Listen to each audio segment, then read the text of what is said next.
Saudaraku, ikhwatal iman, hadirin hadirat yang saya muliakan, a'azzani Allah wa iyyakum. Di dalam hadis yang sahih yang diantaranya diriwayatkan oleh Al-Imam Ahmad di dalam kitab Musnadnya, Rasul bersabda, haqqul muslim 'alal muslimi sittun. Hak seorang muslim yang wajib ditunaikan atas muslim yang lain itu ada 6, kata Rasulullah. Di antaranya itu ada 6. Ini bisa ditambah nggak volumenya? Iya. Salah satu dari hak muslim atas muslim yang lain yang disebutkan dalam hadis ini, di antaranya kata Rasul, wa idza marida fa'udhu. Jika seorang muslim itu sedang sakit, maka jenguklah dia. Saudaraku ikhwatal iman, hadani Allah wa iyyakum. Menjenguk orang yang sedang menderita karena sebuah penyakit oleh Rasulullah sallallahu alaihi wasallam digolongkan sebagai hak seorang muslim yang harus ditunaikan oleh muslim yang lain. Ini artinya adalah menunaikan hak yang kata Fadilatul Syekh Muhammad ibn Salih Al-Utsaimin rahimahullah. Beliau mengatakan bahwasannya bentuk keadilan kita adalah diantaranya i'ta'u kulli dhi haqqin haqqahu wa tanzilu kulli dhi manzilatin manzilatahu min ghairi ghuluwin wala taqsirin. Yang artinya, yang namanya keadilan itu adalah menyerahkan hak kepada pemiliknya. I'ta'u kulli dhi haqqin haqqahu, setiap pemilik hak kita berikan haknya. Wa tanzilu kulli dhi manzilatin manzilatahu, dan setiap orang kita posisikan pada posisinya yang proporsional min ghairi ghuluwin wala taqsirin, tanpa berlebihan, tanpa berkekurangan. Inilah keadilan, dan bagian daripada keadilan itu adalah menyerahkan hak kepada pemiliknya. Dan di antara hak yang dimiliki oleh muslim yang lain atas kita adalah kalau dia sakit, kita tengok dia. Sedangkan ikhwatal iman, Allah subhanahu wa ta'ala berfirman, i'dilu huwa aqrabu littaqwa. Tegakkan keadilan, dan salah satu keadilan itu adalah menunaikan hak kepada pemiliknya. I'dilu huwa aqrabu littaqwa. Tegakkan keadilan, maka keadilan itu adalah sangat dekat dengan ketakwaan. Sedangkan ketakwaan itu kata Allah, wa tazawwadu fa inna khairaz zadit taqwa, dan berbekallah kalian, sesungguhnya sebaik-baik bekal itu adalah ketakwaan. Jadi urut-urutannya adalah, saudaraku ikhwatal iman, kita diperintahkan untuk berbekal dengan sebaik-baik bekal, dan sebaik-baik bekal itu adalah ketakwaan, dan ketakwaan itu adalah dengan menegakkan keadilan, dan menegakkan keadilan itu adalah diantaranya serahkan hak kepada pemiliknya. Dan diantara hak yang dimiliki oleh muslim yang lain adalah ketika dia sakit, fa'udhu, kata Rasulullah. Ikhwatal iman, hadani Allah wa iyyakum. Kalau kita fahami agak dalam hikmah dari apa yang Rasul sebutkan, bahwa di antara hak muslim atas muslim yang lain adalah ketika dia sakit kita menjenguknya, di antara hikmahnya adalah kita merasakan satu sepenanggungan, yakni musyarakatul muslimina wastisy'aru ma yahullu bihim minal musab. Ini di antara hikmahnya, yaitu merasa satu perasaan, satu sepenanggungan. Karena sebagaimana dikatakan oleh para ulama, ketika seseorang dalam satu penderitaan dia tidak sendirian, maka orang yang sedang menderita dan dia merasa tidak sendirian dalam deritanya, maka akan ada rasa sangat ringan menanggung derita ini.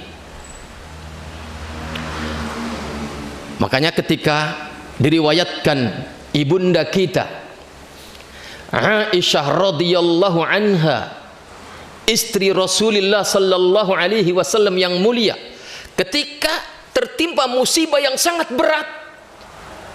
Apa musibahnya? Beliau dituduh berzina. Beliau wanita yang mulia dituduh berselingkuh dengan lelaki lain yang kisahnya sangat panjang. Dan beredar berita buruk tentang tuduhan dusta perselingkuhan Aisyah radhiyallahu anha. Mungkin kalau zaman sekarang kejadiannya, semua media akan digunakan untuk menyebarkan tuduhan dusta itu. Lewat Facebook, lewat Twitter, mungkin lewat yang lain, WhatsApp. Saking beratnya derita ini, sampai-sampai sang ayah beliau Abu Bakar As-Siddiq radhiyallahu anhu mengatakan, kata beliau, wallahi lam yadkhul alaina musabun fil jahiliyah wala fil islam a'zamu min hadzal musab.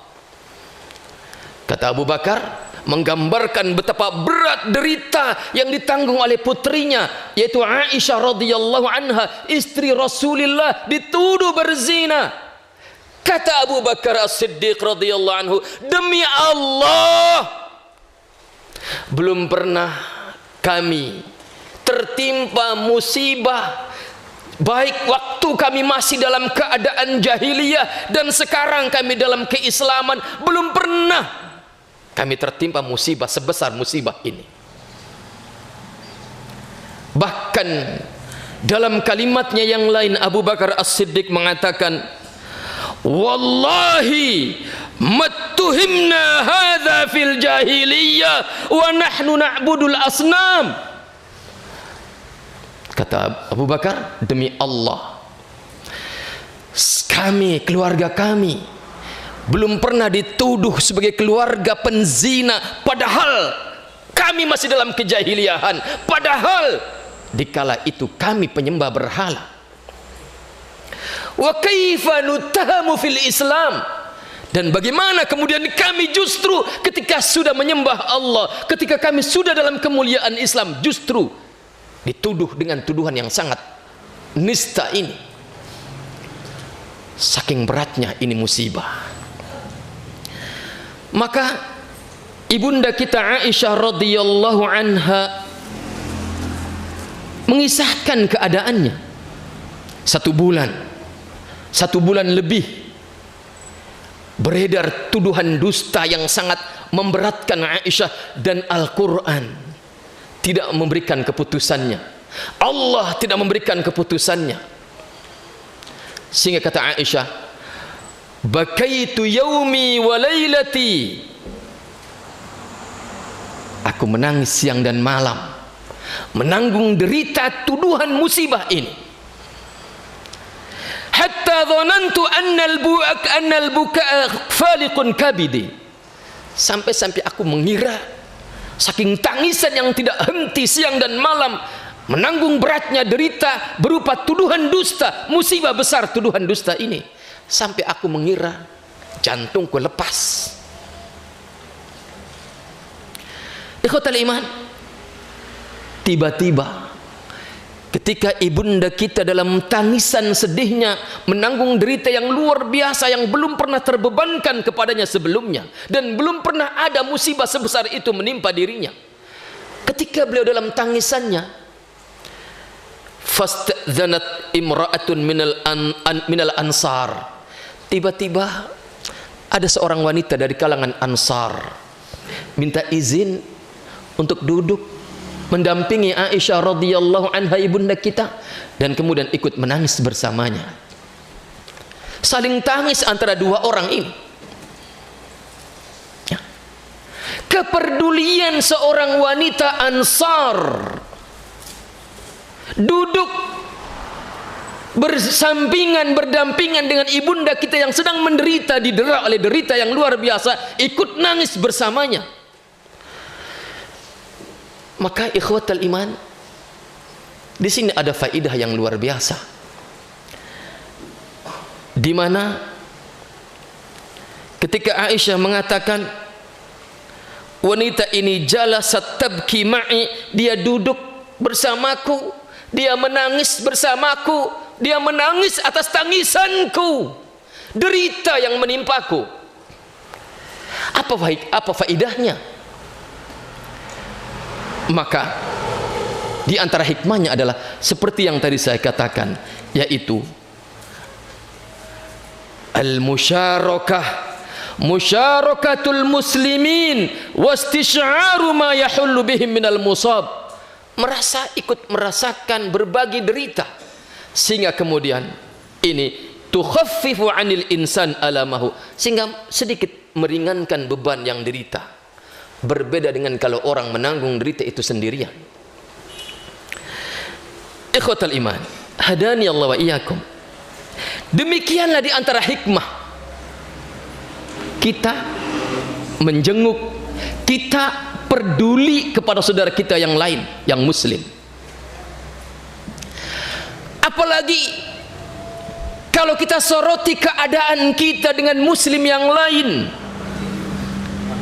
sebagaimana disabdakan oleh Rasulullah sallallahu alaihi wasallam dalam hadis yang sahih yang diriwayatkan oleh al-Imam Muslim, kata Rasul, mathalul mu'minina fi tawaddihim wa tarahumihim wa ta'atufihim mathalul jasadi.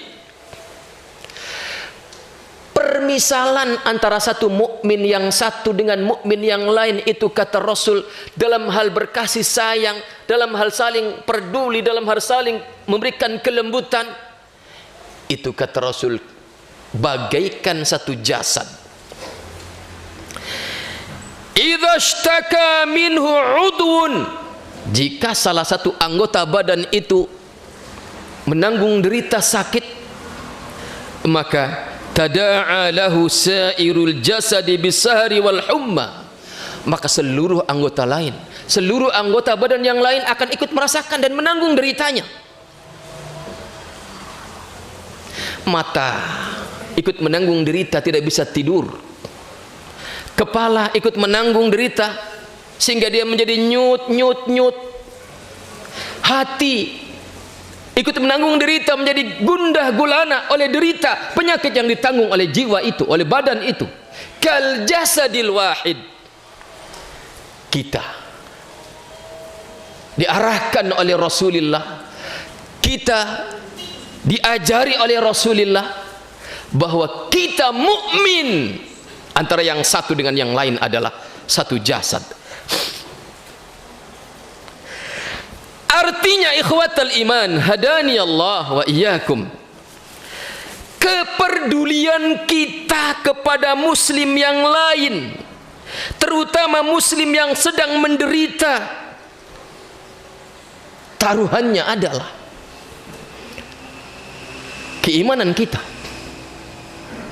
Perdulikah kita kepada muslim yang lain? Perdulikah kita kepada mukmin yang lain?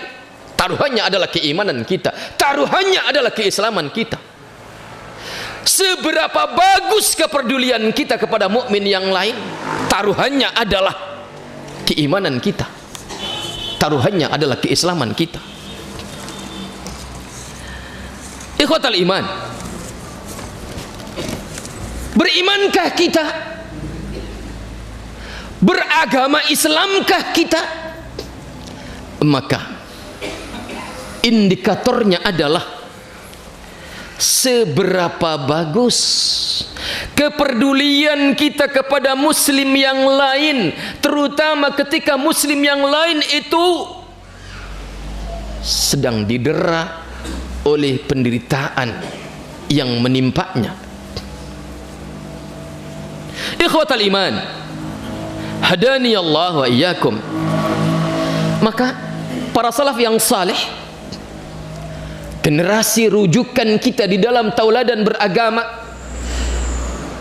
3 generasi terbaik umat ini, 3 generasi awal umat ini, mereka selalu memantau keadaan saudaranya. Jangankan saudara muslim yang dekat, yang terjangkau oleh mata, bahkan yang jauh pun mereka selalu mengamatinya dan memantaunya. Padahal alat komunikasi tidak sehebat sekarang. Ya. Ikhwatal iman, hadani Allah wa iyyakum. Begitu mereka para salaf mendapati saudaranya sesama muslim sedang didera oleh satu penderitaan, maka mereka segera bertindak menunjukkan kepeduliannya. Kenapa?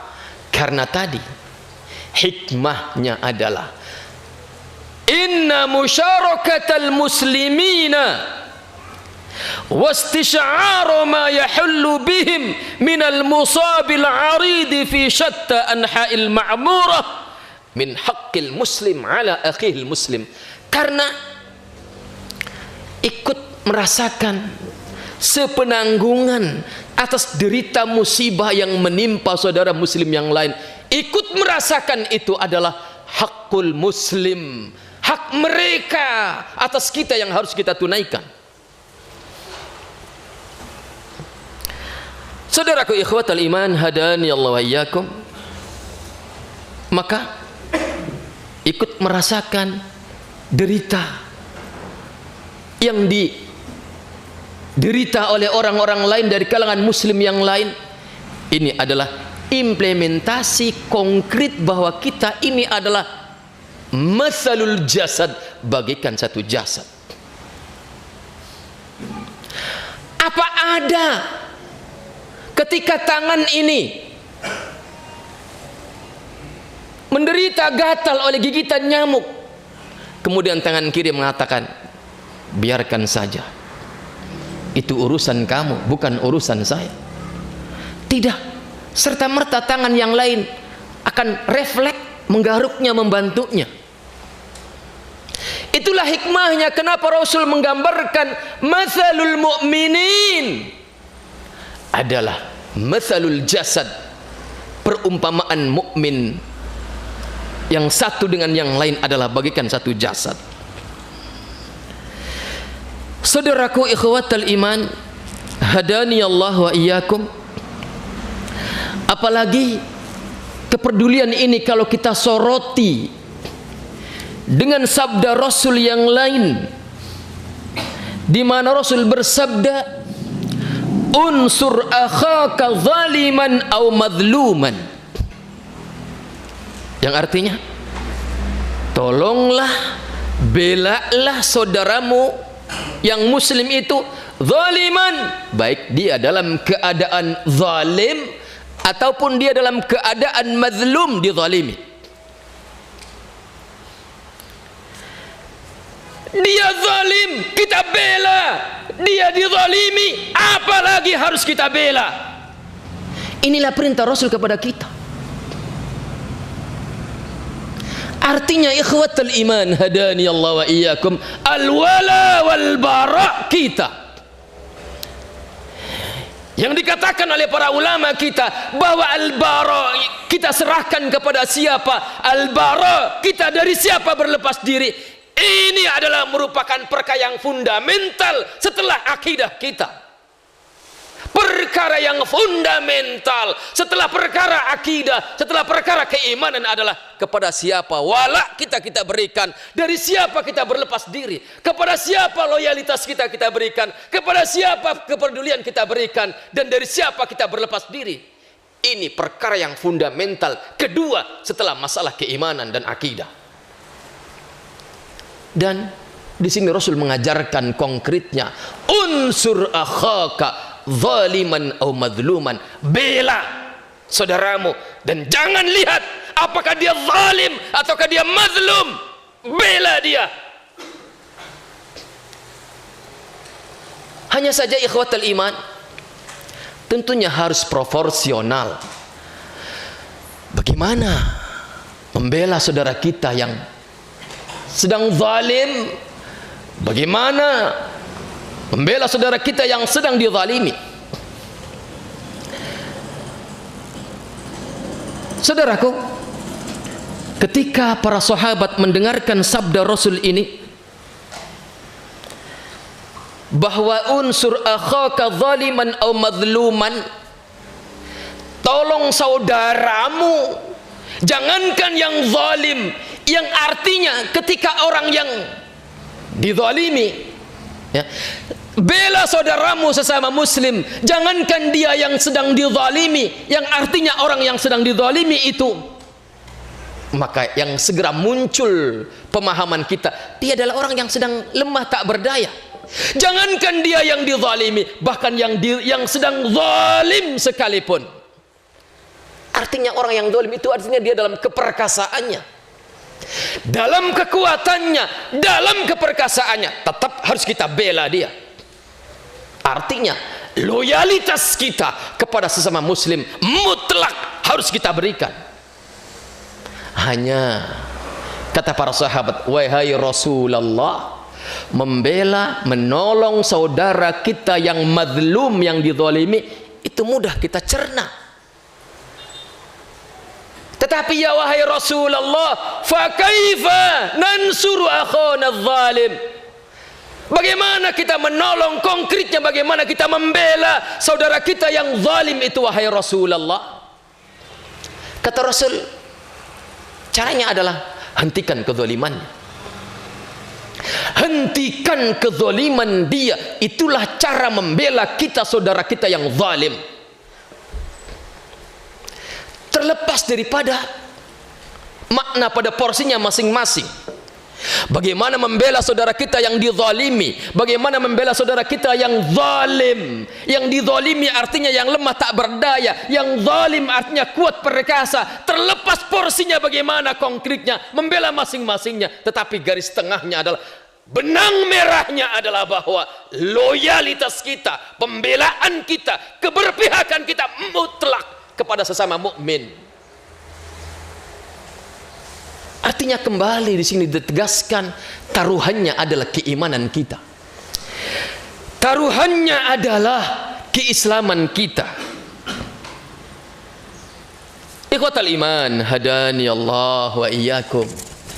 Oleh karenanya maka, bahwa berangkat dari apa yang tadi saya katakan, benang merahnya adalah bahwa mutlaknya loyalitas kita, pembelaan kita, keberpihakan kita kepada sesama mukmin.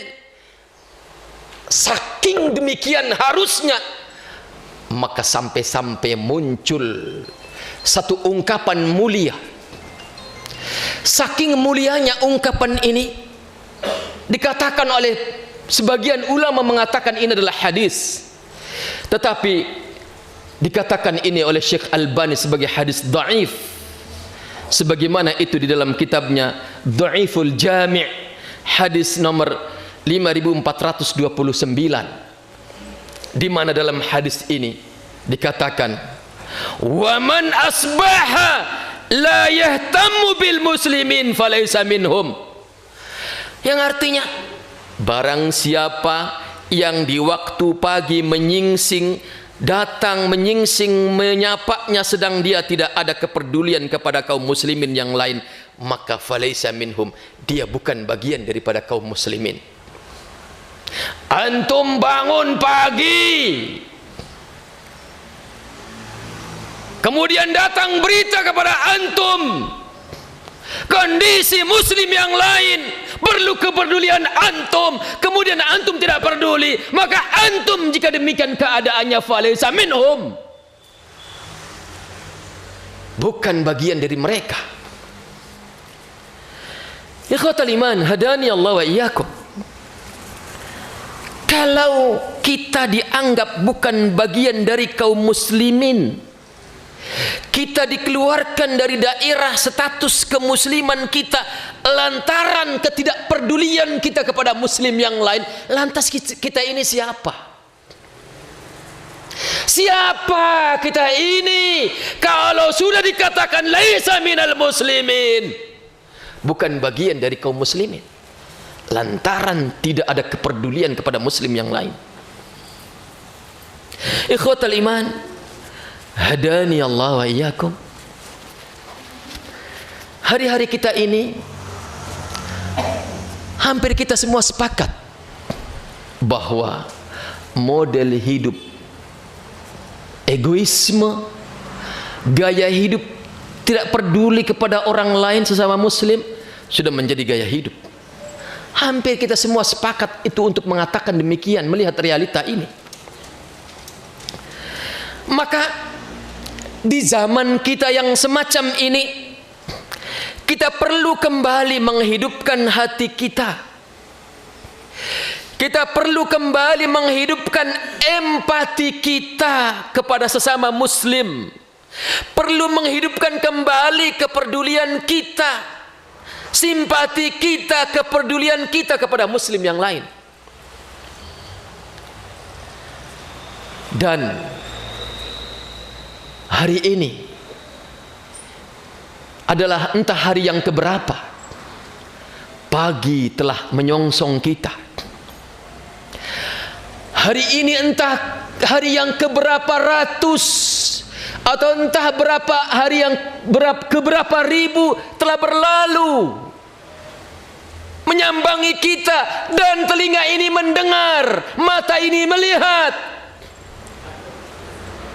adanya keadaan saudara kita kaum muslimin di belahan bumi sana, di Myanmar, di Rohingya, bahwa di sana saudara kita sesama muslim sedang mengalami musibah yang mungkin cocok benar dengan apa yang kalau kita gambarkan dengan ucapan Abu Bakar As-Siddiq radhiyallahu anhu, belum pernah umat Islam, belum pernah sampai sekian ratus tahun mengalami musibah lahir batin. Lahirnya mereka dibantai, lahiriahnya mereka diusir, lahiriahnya mereka dibakar, batinnya mereka dihinakan. Dan berjalan sekian ratus tahun tidak terungkap, sehingga kita di belahan bumi yang lain tidak pernah mendengarnya, dan akhirnya tidak peduli. Ikhwatal iman, hadani Allah wa iyyakum. Maka berangkat dari hadis pertama, hakul muslim alal muslim, berangkat dari hadis yang kedua, unsur akhaka zaliman au madluman, berangkat dari ungkapan para ulama bahwasannya ikut sepenanggungan, ikut peduli itu adalah merupakan hak muslim yang lain. Berangkat dari apa yang dikatakan oleh ibunda kita Aisyah, bahwasanya ketika ada orang lain ikut sepenanggungan, sependeritaan, akan mengurangi penderitaannya. Dan berangkat dari pernyataan bahwasannya taruhannya adalah berimankah kita, berislamkah kita, seberapa keberadaan kita pada status keimanan dan keislaman itu berbanding lurus dengan seberapa kepedulian kita kepada muslim yang lain. Maka berangkat dari itu semua, Apakah kita akan diam saja? Apakah kita akan berpangku tangan saja, duduk-duduk menikmati kenyamanan di negara ini? Kita alhamdulillah dikaruniakan oleh Allah Subhanahu wa taala negara yang aman, tentram. Kita leluasa menjalankan penghambaan kita kepada Allah Subhanahu wa taala. Ini nikmat besar. Tetapi sungguh nikmat besar itu akan dicabut oleh Allah. Nikmat besar itu akan Allah hilangkan, Allah angkat dari kita kalau kita tidak bisa menjaganya. Ikhwatal iman, hadani Allah wa iyyakum. Kalau kita diam, kalau kita tidak peduli terhadap penderitaan muslim yang lain, apalagi nyata-nyata di hadapan kita, mereka dibantai, mereka diusir, mereka dihinakan, diambil kehormatannya. Kalau kita diam, maka jangan-jangan benar apa yang dikatakan oleh Allah Subhanahu wa taala akan menimpa kita. A'udzubillahi min dzalik, di mana Allah mengatakan dalam Al-Qur'an, "Ara'aita alladhi yukadzibu bid-din, fadzalika alladhi yad'u al-yatim wa la yahuddu 'ala ta'amil miskin." Fawailul lil musallin alladzina hum an salatihim sahun alladzina hum yura'un wa yamna'una al-ma'un. Di dalam ayat yang mulia ini, ikhwatal iman, hadani Allah wa iyyakum, Allah menjelaskan orang-orang yang digolongkan sebagai orang yang mendustakan agama. Di dalam ayat yang mulia ini Allah menjelaskan ada sekelompok orang yang fawailul lil musallin, celaka bagi orang-orang yang salat. La tanfa'uhum kathratus salah, tidak bermanfaat untuk mereka banyaknya salat. Wala tanfa'uhum kathratus siyam, tidak bermanfaat buat mereka banyak puasa. Fawailul lil musallin, justru wailun bagi mereka. Dan salah satu sifatnya ketika Allah menyebutkan fawailul lil musallin, salah satu sifatnya adalah ternyata di dalam ayat ini sangat disebutkan dengan sangat sederhana, wa yamna'unal ma'un, yaitu dia yamna'una i'ta'a syai'i alladhi la yadurru i'ta'uhu ala wajhil 'ariyah. Dijelaskan oleh Syekh Nasir As-Sa'di rahimahullah dalam kitab tafsirnya, makna daripada, maksud daripada wa yamna'unal ma'un sebagai salah satu sifat wailul lil musallin adalah dia pelit, memberikan sesuatu yang kalau dia berikan kepada orang lain tidak akan memadoroti sedikit pun, tidak akan membangkrutkannya.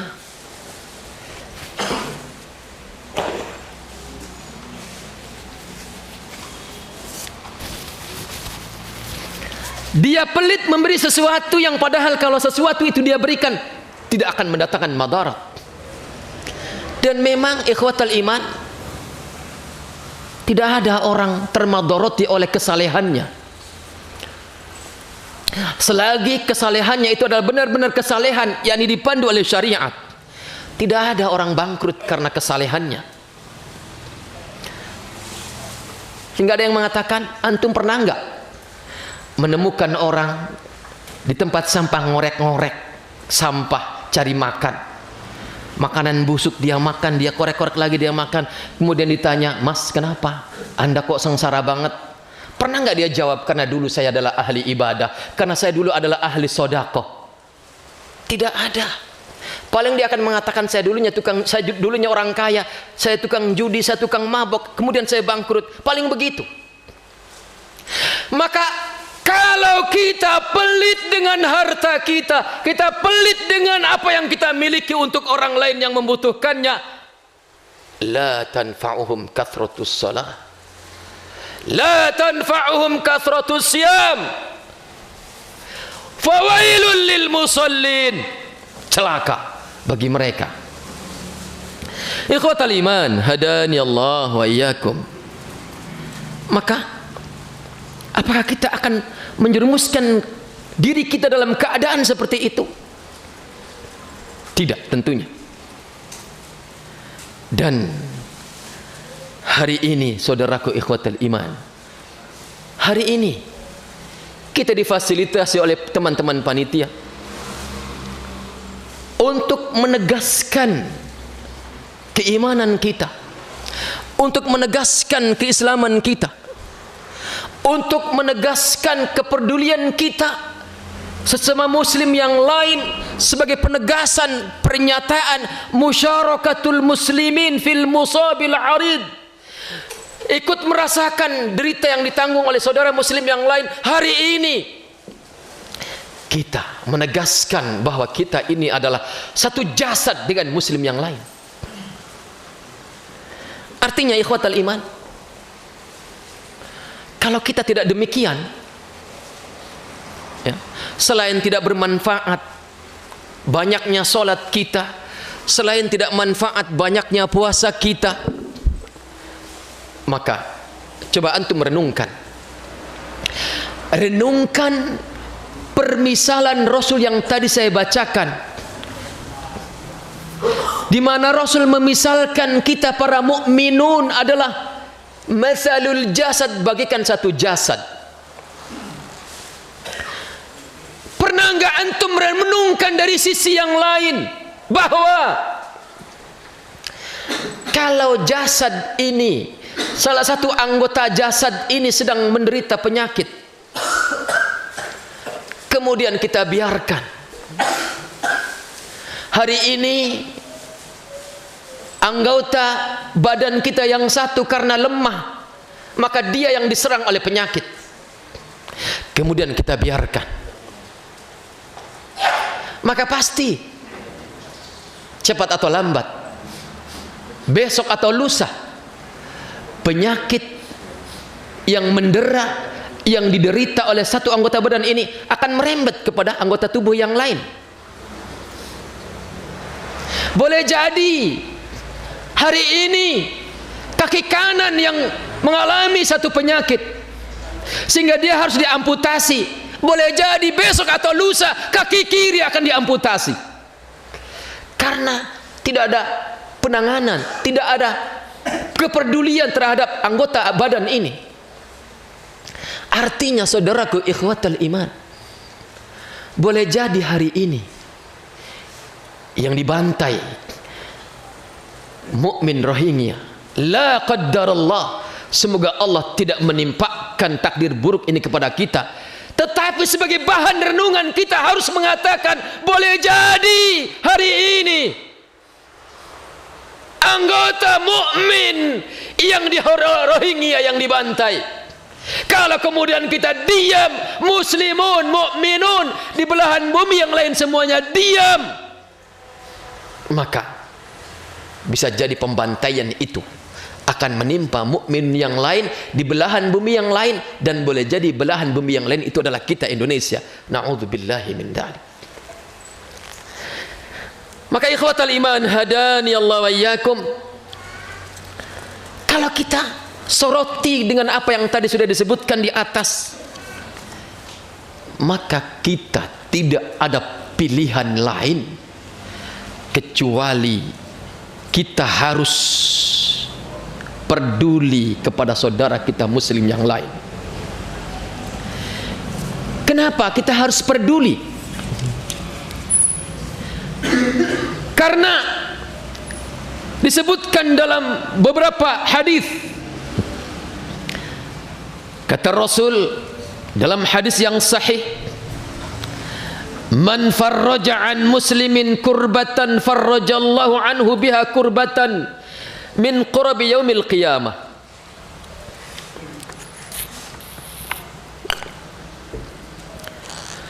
Barang siapa yang menjadi solusi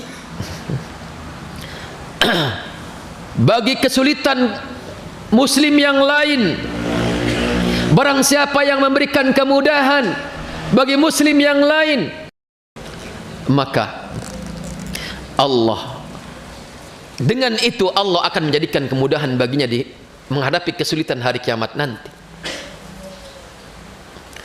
Dan di dalam hadis yang lain, wallahu fi aunil abdi ma kana al-abdu fi auni akhihi, kata Rasul dalam hadis yang diriwayatkan oleh al-Imam Muslim, Allah akan senantiasa menolong hambanya yang muslim.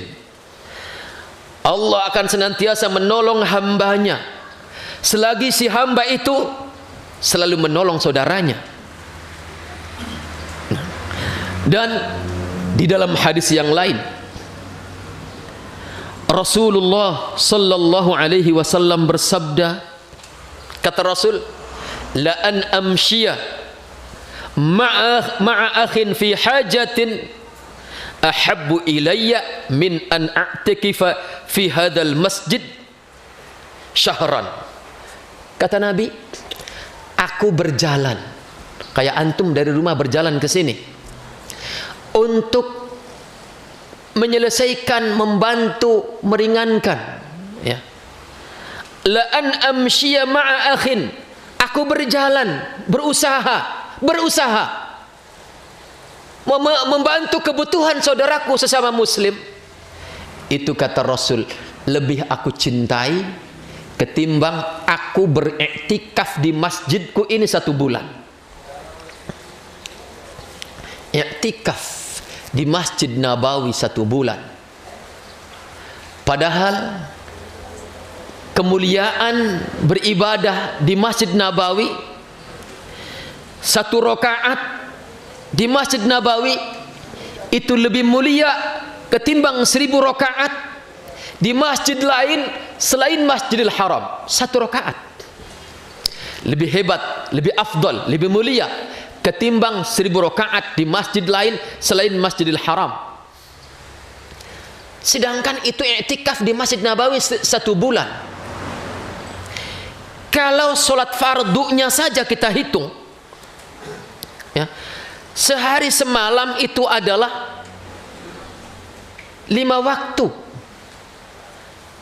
Dan lihat rakaatnya berapa, tinggal dikalikan 1 bulan. Tentunya itu adalah kemuliaan yang luar biasa. Belum lagi ibadah yang lainnya, sholat sunnahnya, baca Qur'annya, zikirnya, dan yang lainnya. Beribadah i'tikaf dengan seluruh aktivitas ibadah di dalamnya dilakukan di Masjid Nabawi dalam rentang 1 bulan. Jelas itu kemuliaan yang luar biasa. Tetapi kemuliaan yang luar biasa itu tidak lebih menarik bagi Rasulullah ketimbang beliau berjalan, la an amshiya ma'akhin fi hajatin, ketimbang berjalan untuk berusaha membantu kebutuhan saudaranya sesama muslim. Ini lebih menarik, lebih dicintai oleh Rasulullah ketimbang i'tikaf di Masjid Nabawi selama 1 bulan. Dan ketika Rasul mengatakan la an amshiya ma'a akhin fi hajatin, aku berjalan untuk mengupayakan kebutuhan saudaraku, ini artinya terkadang ada hasil, terkadang ada tidak. Ya. Antum berjalan, berusaha agar kebutuhan saudara antum diupayakan oleh antum agar terpenuhi. Yang namanya usaha, ada hasil, ada tidak. Di sini dikatakan oleh para ulama, mau ada hasil, mau ada tidak, mau ada hasil, mau tidak ada hasil, maka berjalannya antum mengusahakan itu ahabbu ilallah, ahabbu ila Rasulillah, itu lebih dicintai oleh Allah, itu lebih dicintai oleh Rasulullah, apalagi sampai berhasil. Maka ikhwatal iman, hadani Allah wa iyyakum, berusaha membantu saudara sesama muslim itu adalah amalan yang sangat dicintai oleh Allah dan Rasulnya. Semakin luas manfaat bagi kaum muslimin yang lain, semakin besar kemuliaannya di sisi Allah subhanahu wa ta'ala. Tetapi sebaliknya, kalau kita tidak peduli, kalau kita tidak mau mengupayakannya, maka ini akan menyebabkan kerusakan yang meluas. Allah berfirman, walladzina kafaru ba'duhum awliya'u ba'd. Orang-orang kafir itu adalah menjadi pembela bagi sebagian kafir yang lain. Orang kafir dia menjadi pembela bagi kafir yang lain. Maka kata Allah, illa taf'alu, kalau kalian orang-orang mukmin yang mestinya lebih berhak untuk itu tidak melakukannya, illa taf'alu takun fitnatun fil ardi wa fasadun kabir, maka akan terjadi fitnah yang besar di muka bumi ini, akan terjadi kerusakan yang besar di muka bumi ini kalau kita tidak saling membela di antara kita sesama mukmin. Artinya akan benar ungkapan yang tadi dikatakan bahwa jangan-jangan hari ini mukmin Rohingya yang dibantai oleh orang-orang kafir, maka boleh jadi besok atau lusa kita yang dibantai. La qaddarallah, semoga Allah tidak mentakdirkan itu kepada kita. Ikhwatal iman, hadani Allah wa iyyakum. Lebih daripada itu, kalau kita tidak peduli, tidak memberikan kepedulian kita sesama mukmin, maka renungkanlah hadis Rasulullah sallallahu alaihi wasallam. Kata Rasul, ma min ri'im yakhdhulu imra'an musliman fi mawdi'in tuntahaku fihi hurmatuh wa tuntaqasu fihi min 'irdihi illa khadhalahu Allah fi mawtinin yuhibbu fihi nusratahu. Kata Rasul, tidaklah seorang muslim membiarkan muslim yang lain dihinakan, dihinakan kehormatannya, dicecerkan kemuliaannya. Tidaklah seorang muslim membiarkan muslim yang lain dalam keadaan dihinakan, kecuali itu Allah akan hinakan dia, Allah akan hinakan kita di ruang waktu yang justru kita ingin ditolong, kita ingin dibela.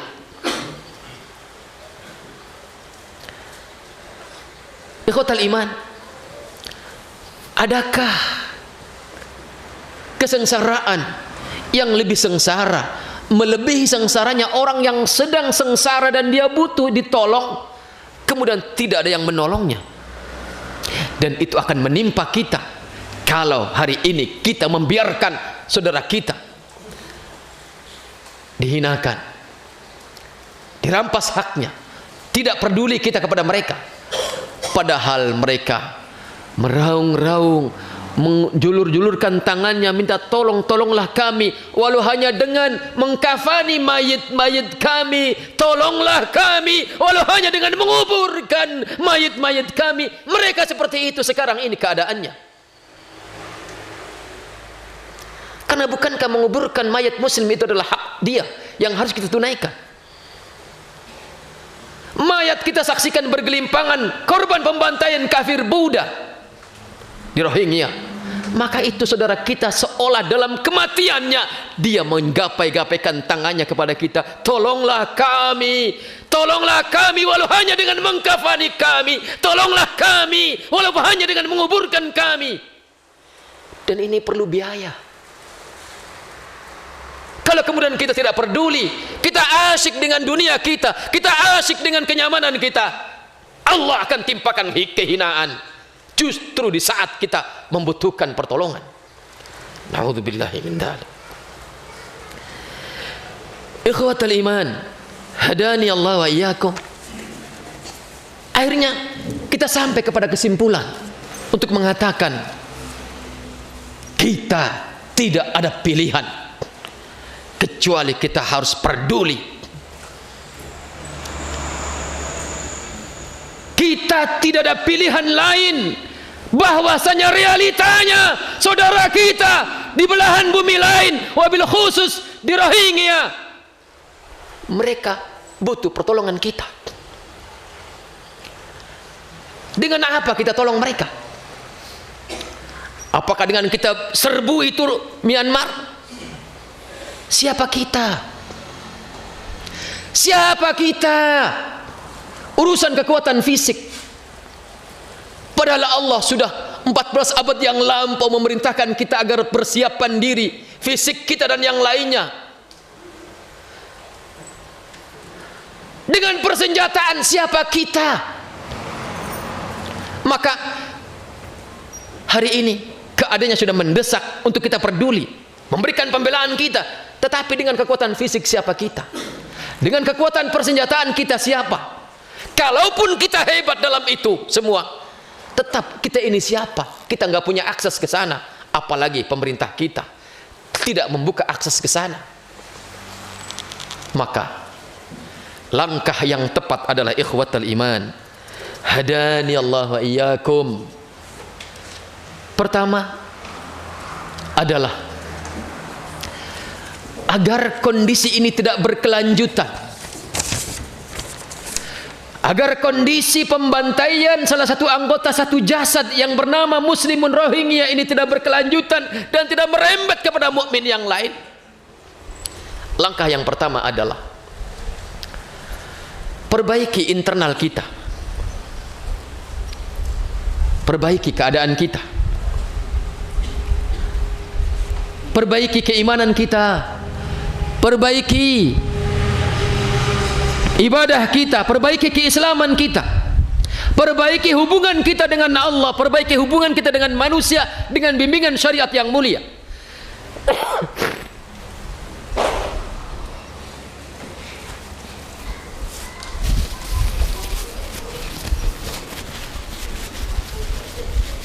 Perbaiki kualitas dan kuantitas ibadah kita. Kenapa? Karena Allah Subhanahu wa taala berfirman, Inna Allaha la yughayyiru ma biqaumin hatta yughayyiru ma bi anfusihim. Yang artinya sesungguhnya Allah tidak akan merubah keadaan suatu kaum sampai kaum itu merubah apa yang ada pada diri mereka, internal mereka. Dan internal kita yang paling mendesak untuk kita lakukan perbaikan adalah masalah keimanan kita, masalah manhaj keberagamaan kita, masalah ibadah kita. Ini yang mendesak. Maka barang siapa yang telah melakukan perbaikan internal ini, maka dia telah mengalahkan musuh internalnya. Bagaimana mungkin kita akan bisa mengalahkan musuh di luar kalau musuh di dalam diri kita saja kita tidak bisa mengalahkannya? Makanya berulang-ulang saya katakan, di berbagai masjid dan majlis yang saya ada di dalamnya, berulang-ulang saya katakan bahwasanya dusta ketika ada orang mengatakan siap fisik ini memanggul senjata maju ke medan perang sabil, tapi kesehariannya dia tidak heroik memenuhi panggilan salat 5 waktu. Dia tidak heroik memenuhi panggilan menuntut ilmu. Dia tidak heroik memenuhi panggilan komando jihad dengan harta. Dia lemah dalam semua itu. Kalau dalam hal itu dia lemah, bagaimana mungkin dia akan kuat di medan peperangan perang sabil itu? Perang sabil adalah puncak keislaman seseorang. Perang sabil adalah puncak keislaman seseorang. Dzirwatu sanamil Islam, puncak keislaman seseorang. Kenapa? Karena tidaklah kaum muslimin, dalam hal ini contoh yang ideal adalah para sahabat Rasulullah, tidaklah mereka herois memenuhi panggilan perang sabil, menghadapi sabetan musuh, pedang-pedang musuh. Tidaklah mereka heroik dalam komando jihad itu, kecuali karena mereka sebelumnya sudah heroik ketika ada panggilan untuk mengesahkan Allah dengan ibadahnya, ketika ada panggilan untuk menegakkan sholat waktu 5 waktu berjamaah di masjid, ketika ada panggilan untuk peduli kepada orang miskin, ketika ada panggilan untuk bersedekah dan yang lainnya, ketika ada panggilan untuk duduk di majelis ilmu. Saking heroiknya diriwayatkan para sahabat itu, ketika ada uzur, dia sengaja menunjuk tetangganya, menunjuk saudaranya, agar nanti kamu hadir di majelis Rasulullah, hadir di majelis ilmunya Rasul, datang kabarkan kepada aku, karena aku hari ini tidak bisa hadir, ada kepentingan. Dan saking heroisnya mereka memenuhi panggilan menuntut ilmu, majelis ilmu itu seandainya ada daun yang runtuh, daun yang jatuh, tidak akan menyentuh tanah, karena tanah telah rapat oleh tubuh manusia yang berjubel duduk di majelis ilmu. Herois luar biasa. Maka begitu ada panggilan perang sabil, puncak keislaman ini, mereka pun heroik. Maka ikhwatal iman, perbaiki diri kita agar penyakit yang menimpa di satu sisi anggota badan kita yang bernama muslimun Rohingya atau muslimun Palestina atau muslimun Yaman dan yang lainnya tidak berkepanjangan, segera sembuh. Perbaiki imunitas kita dengan cara apa? Perbaiki kepenghambaan kita kepada Allah Subhanahu wa taala dari segala sisinya. Kemudian yang kedua adalah jangan lupakan senjata yang paling ampuh kita, yaitu doa. Tidaklah seseorang itu menyepelekan doa kecuali dia adalah termasuk orang yang jauh dari pertolongan Allah. Maka berdoalah untuk keamanan bangsa kita, berdoalah untuk keselamatan saudara kita di muslim Rohingya, berdoalah untuk seluruh kaum muslimin di muka bumi ini agar dibela oleh Allah, diselamatkan oleh Allah, diberi keamanan yang sentausa dan berkepanjangan terus, yang abadi. Sekali lagi, jangan sepelekan doa, karena kata Nabi, ad-du'a'u silahul mu'min, doa adalah senjatanya orang mukmin. Bahkan doa adalah senjata yang paling ampuh, yang keampuhannya tidak ada tanding, tidak ada banding. Karena Rasul mengatakan, la yaruddul qadara illa doa. Kehebatan doa, kata Rasul, tidak ada yang bisa menolak takdir buruk kecuali doa. Di sini kehebatan doa. Maka barang siapa yang menyepelekan doa, sungguh dia telah rugi dengan kerugian yang besar. Dan kata Nabi, doa itu yanfa'u lima qad nazal wa lima lam yanzil. Doa itu bermanfaat terhadap apa yang telah terjadi, jika itu keburukan agar segera diangkat. Dan doa itu telah bermanfaat terhadap apa yang belum terjadi, jika itu keburukan belum terjadi, semoga tidak terjadi. Dan itu dengan doa. Dan dalam hal berdoa, Allah Subhanahu wa taala berfirman, wa qala rabbukum ud'uni astajib lakum. Rabb kalian telah berfirman, berdoalah kalian kepadaku, maka niscaya aku ijabah. Ini ayat Qur'aniyah mengatakan demikian. Makanya kita di dalam berdoa, di antara etikanya adalah jangan mikir ini doa diijabah apa enggak. Udah berapa lama saya berdoa dengan doa ini kok belum diijabah. Jangan ada pikiran semacam itu. Ya. Upayakan kita di dalam berdoa sebagaimana prinsipnya sahabat Rasul yang mulia Umar bin Khattab radhiyallahu anhu, bahwasanya beliau mengatakan, aku berdoa yang membawaku untuk berdoa kepada Allah, bukan mikir ini doa diijabah atau tidak. Karena Kata beliau, kalau kita sudah berdoa, maka itu adalah janji Allah, dan Allah tidak akan mengingkari janjinya untuk mengijabah doa kita. Maka berangkat dari sini, berangkat dari ungkapan Umar bin Khattab ini, saya merenung dan kemudian membuat sebuah ilustrasi. Kalau demikian berarti kalau kita berdoa nggak usah mikir dan gak usah ragu ini bakal diijabah atau tidak, seperti gak usah mikir dan gak usah ragu kalau di hadapan kita ada hidangan makan besar disodorkan kepada kita, kita gak usah mikir, gak usah ragu, ini hidangan besar, kalau saya makan bakal kenyang apa tidak, gak usah mikir. Siapa di antara antum yang mikir ada hidangan sebesar ini dihidangkan, silahkan dimakan, kemudian antum mikir, ini kalau saya makan diijabah apa, bakal kenyang apa enggak, saya mikir dulu nih. Enggak ada. Seperti itulah kita hendaknya berdoa kepada Allah subhanahu wa ta'ala. Makan lagi enggak usah mikir, makan lagi enggak usah mikir, berdoa lagi enggak usah mikir ini diijabah atau tidak. Sampai kapan kita makan?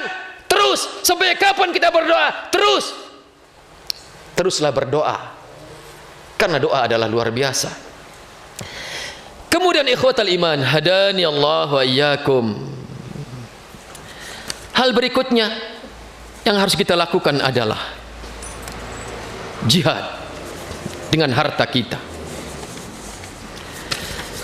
Kita berjihad dengan harta kita. Kenapa? Karena Allah subhanahu wa ta'ala berfirman di dalam Al-Quran surat Al-Hujurat. Allah subhanahu wa ta'ala berfirman, kata Allah, innamal mu'minuna, pakai kalimat innama. Makna innama ini artinya adalah lil hasr, artinya kriteria seorang mukmin itu adalah yang akan disebutkan pada ayat ini, tidak yang lain. Maka diterjemahkannya adalah innamal mu'minun, sesungguhnya hanyalah orang itu adalah orang mukmin, alladzina amanu billahi wa rasulihi thumma lam yartabu wa jahadu bi amwalihim wa anfusihim fi sabilillah. Yang artinya sesungguhnya hanyalah orang-orang yang beriman itu adalah orang yang beriman kepada Allah dan Rasulnya, kemudian mereka tidak ragu,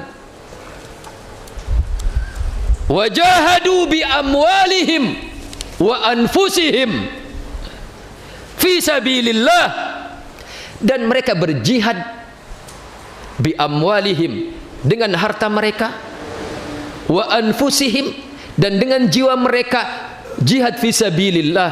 Ulaika humus sadiqun, itulah mereka orang-orang yang benar di dalam keimanannya, itulah mereka yang sadiqun di dalam keimanannya. Di awal sudah menggunakan kalimat innama al mu'minun, di akhir ditutup dengan ulaika humus sadiqun. Siapa mereka? Salah satunya adalah beriman kepada Allah dan Rasulnya, kemudian tidak ragu lagi, dan mereka berjihad dengan harta mereka dan dengan harta mereka. Ikhwatal iman, hadani Allah wa iyyakum. Di sini jihad dengan harta penyebutannya lebih dahulu ketimbang jihad dengan jiwa. Jihad dengan harta dalam ayat ini dan dalam banyak ayat yang lain, dalam banyak hadis yang sahih, penyebutan jihad dengan harta muqaddam, didahulukan ketimbang jihad dengan jiwa. Kenapa? Karena innal jihada bil mali min a'zamil qurabat, wa qaddamahu Allah subhanahu ala al-jihad bin nafsi fil adid min al-mawadi' li'anna badlal malil kathir yakunu naf'uhu muta'addiyan wa naf'un nafsi yakunu qasiran ala sahibihi ahyanan. Karena jihad dengan harta itu adalah, selain tadi penyebutannya didahulukan sebelum menyebutkan jihad dengan jiwa, juga karena jihad dengan harta itu adalah min a'zamil qurabat, merupakan termasuk paling agung-agungnya taqarrub kita kepada Allah. Kurbah yang kita serahkan kepada Allah yang paling agung diantaranya adalah jihad dengan harta. Kenapa? Karena ketika kita berjihad dengan harta, apalagi hartanya banyak yang kita berikan, maka manfaatnya lebih luas. Semakin manfaatnya luas dengan harta itu, maka semakin besar kemuliaannya di sisi Allah. Sedangkan kalau jihad dengan jiwa, nyawa yang kita taruhkan, maka terkadang itu manfaatnya hanya terbatas pada pemilik jiwa itu. Maka ikhwatal iman, hadani Allah wa iyyakum, hari ini kita tidak ada pilihan lain setelah kita memperbaiki diri kita, perbaiki keimanan kita, perbaiki keilmuan kita, perbaiki ibadah kita dengan merujuk kepada manhaj salaf yang salih. Kemudian kita berdoa dengan sebaik-baik doa, dan sebaik-baik doa adalah doa yang datang dari Allah dan Rasulnya di hari-hari yang telah ditetapkan sebagai, di waktu-waktu yang telah ditetapkan oleh Allah dan Rasul sebagai waktu yang istimewa, dengan redaksi yang istimewa, dengan penyerahan diri yang istimewa kepada Allah. Setelah kita melakukan itu semua, maka hari ini pilihannya adalah bukan jihad dengan jiwa, karena jihad dengan jiwa, siapa kita dengan fisik kita, siapa kita dengan senjata kita. Kalaupun kita hebat dalam fisik, kalaupun kita hebat dalam urusan persenjataan, tetap siapa kita? Kita tidak punya akses ke sana. Maka pilihannya adalah jihad dengan harta. Kita kumpulkan harta kita, kita koordinir harta kita untuk kita serahkan, kita titipkan kepada saudara-saudara kita. Di antaranya adalah perkumpulan Lembaga Dakwah dan Pendidikan Islam Indonesia, disingkat PULDAPI. Ini menaungi pesantren-pesantren lebih daripada 100, dan di dalamnya ada banyak ustadz-ustadz senior seperti Abu Qatadah hafizahullah, Ustadz Yusuf Usman Bisa hafizahullah, ustadz yang lain seperti Ustadz Khalid Syamhudi hafizahullah, Ustadz Aslam, dan yang lain. Kita koordinir hari ini karena kita tidak ada pilihan lain untuk membuktikan keislaman kita adalah kecuali dengan kepedulian kita kepada muslim yang lain, dan itu kita lakukan hari ini. Maka saya berharap panitia keliling mengedarkan kotak sumbangan. Kita judulnya Allah memanggil kita. Allah memanggil kita untuk apa? Peduli membantu saudara kita muslim Rohingya. Tolong ada panitia, dan katanya tadi sudah ada laporan, sebagian koordinator di luar posko-posko kita sudah melaporkan ada 30 sekian, dan semoga hari ini bertambah, dan ini ada tambahan sedikit melalui saya. Kang Maman, mana kotaknya? Ya, muter. Sudah. Baik. Tolong ini dimasukkan. Dan dihitung hari ini, antum saksikan berapa agar semuanya tahu, dan nanti kita setorkan melalui rekening PULDAPI, dan nanti ada laporan insya Allah. Ya, digabung. Di bawah sini aja dihitung di sini. Yang dari akhwat juga tolong diambil. Kita hitung di sini. Kita saksikan bersama penghitungannya, dan insya Allah ini adalah menjadi amal besar antum semua. Ya. Dan semoga ini menjadi keberkahan buat antum semua, berkah harta antum, berkah keluarga antum, berkah semua aktivitas antum, insya Allah. Syukran wa jazakumullahu khairan wa baraka fikum wa fi ahlikum wa fi amwalikum. Subhanakallahumma bihamdika asyhadu an la ilaha illa anta astaghfiruka wa atubu ilaik.